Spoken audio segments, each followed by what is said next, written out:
and their corporate media lapdogs are obviously not happy about where this is headed, and they've taken to the airwaves in force to voice their condemnation. First, they claimed that Russia was hitting moderate US-backed rebels rather than exclusively focusing on ISIS.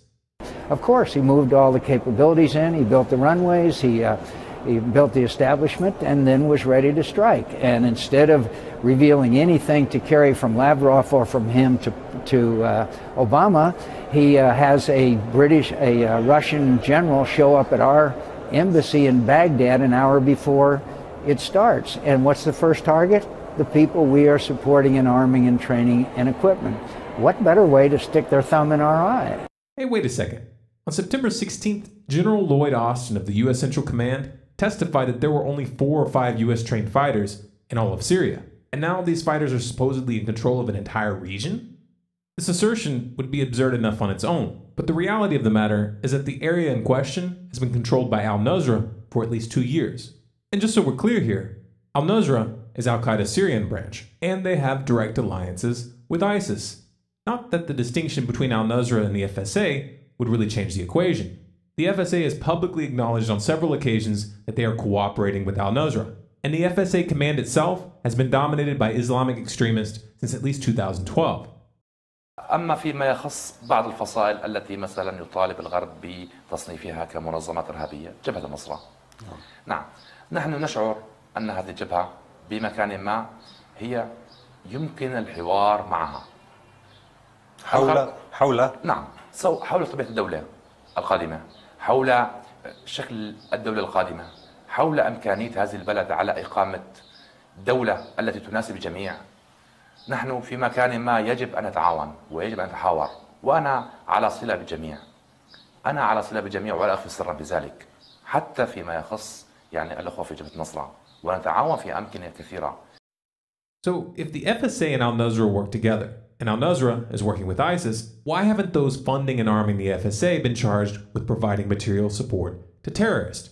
But Russia's airstrikes are killing civilians! Look, we have proof from the White Helmets, an NGO funded by the UK government. That's funny.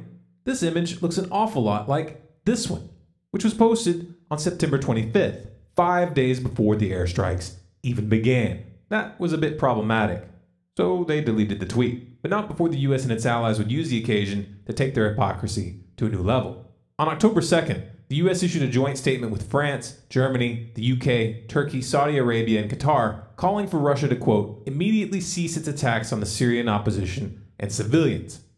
Just to put this into perspective, the Saudis have been bombing Yemen, with US support, since March of 2015, killing thousands of civilians and creating a humanitarian crisis of epic proportions. The irony also seemed to be lost on Washington, who after decades of military occupations and drone campaigns, which have killed millions of civilians, topped it off by repeatedly bombing a Doctors Without Borders hospital in Afghanistan just 1 day later. Oh, this is awkward. What can we do to save face? Hey, our friend John McCain has an idea. We should just send our moderate jihadists some more weapons. They're attacking the very guys who we want to see topple Assad.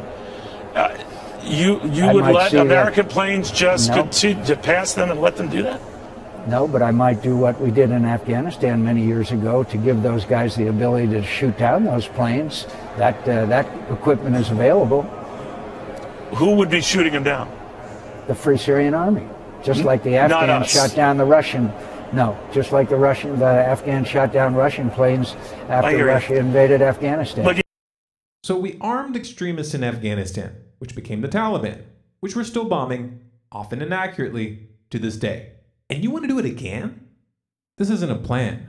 This is desperation. Washington has been outmaneuvered. This turn of events is on par with a 2013 episode where the US-backed rebels got caught using sarin gas against civilians. Only now, there aren't nearly as many options left. With Russia providing air support and Iran assisting in the ground campaign, the US no longer has any leverage in Syria. And if Putin is able to maintain momentum, this could very well be a turning point regionally as well. That doesn't mean the game is over though. The US and its allies aren't going to just walk away from this. You can rest assured that Washington is scrambling to cook something up right now. And if the last few years are any indicator, this could get very interesting. This video is Creative Commons. You have permission to download and distribute any and all of our content through any venue, commercial or non-commercial. If you want more people to see this information, please remember to like, share, and comment. If you want to see how far the rabbit hole really goes, keep in touch. Subscribe to Storm Clouds Gathering on YouTube, follow us on Facebook, Twitter, and Google+, and you can sign up for email